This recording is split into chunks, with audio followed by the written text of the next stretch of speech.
പോവാണ്. ഇനി ആകെ ഒരു മിനിറ്റേ ഉള്ളൂ 2025 ആവാൻ വേണ്ടി.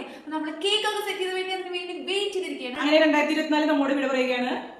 ഒരുപാട് നല്ല പ്രതീക്ഷയോട് കൂടിയിട്ടാണ് എല്ലാവരും ഇരിക്കുന്നത്. ഒരുപാട് നല്ല സന്തോഷമുള്ള നിമിഷങ്ങളും വിഷമങ്ങളും നിമിഷങ്ങളൊക്കെ കടന്നു പോയിട്ടുണ്ട്. അങ്ങനെ നമ്മള് 2025 ആയിരിക്കണം. അപ്പൊ നമുക്ക് happy new year. Happy new year to you.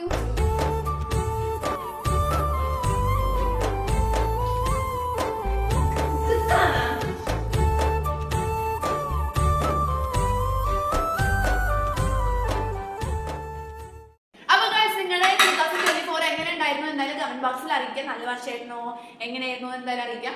അപ്പൊ 2025 എന്റെ ലൈഫിൽ ഭയങ്കര ഇമ്പോർട്ടന്റ് ആണ്. SSLCയും അങ്ങനത്തെ കുറെ കാര്യങ്ങളൊക്കെ വരുന്നുണ്ട്. നമ്മളെല്ലാരും എനിക്ക് വേണ്ടി പ്രാർത്ഥിക്കാം. അപ്പൊ ഇത്രയുള്ളൂ ഗൈസ്. Happy new year.